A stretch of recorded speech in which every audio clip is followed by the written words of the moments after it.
everybody? It is me, Vanglorious, and I have a different kind of video today. Today we're going to be doing a DIY on a push-to-start button.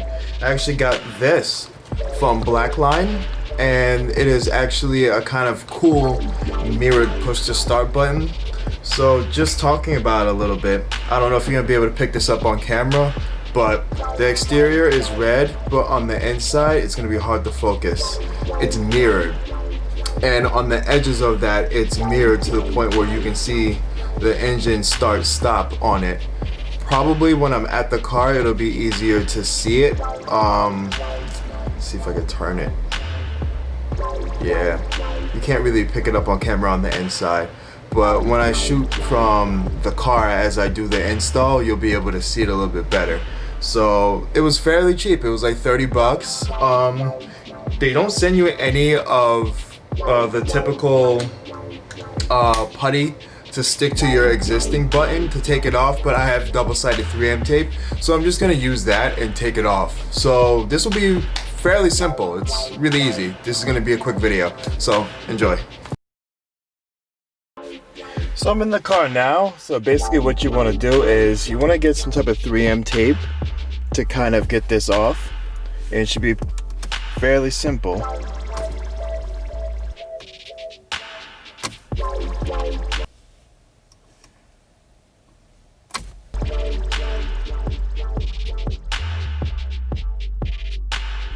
Okay, so it's now the next day. Yesterday I did not have clay bar, so what I would suggest is get yourself some clay bar or a kit that has clay bar in it. Then this way you could kind of get a good leverage on it. I already took the liberty of removing the button. I wanted to get it on camera, but unfortunately it was just that much of a headache yesterday with the tack.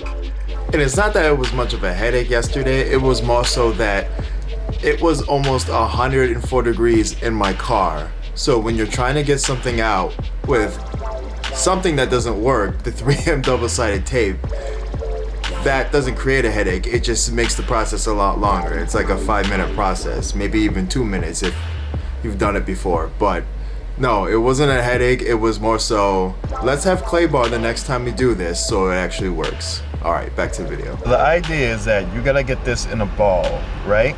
So you would knead it into a ball, and this process is going to add some heat to it from just your hands.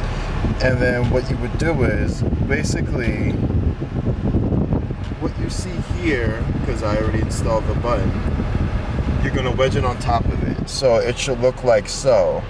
But you want to do it in a way where, yes, it's probably going to touch the bezel around it, but this is just going to add so much more surface area that when you go to pull it back as quickly as you can, it'll come out and it'll be like so. So then right after that, all you have to do is just push the button back in as if you were going to push to start the vehicle. So this is the end result, and I gotta say, I already love it.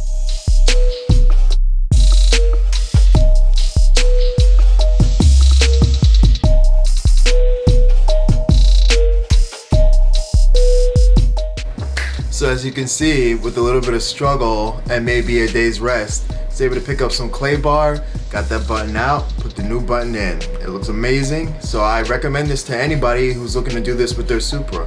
Definitely change up that button. It's the small things that really bring out appearance in a vehicle. Not that the button was bad, but that button, as you can see, it's nice. It's such a good look.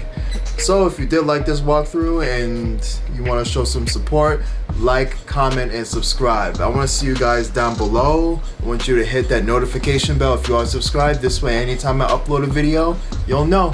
Get a little ring. Outside of that, that's all I got today. I'll catch you in the next time. Bye.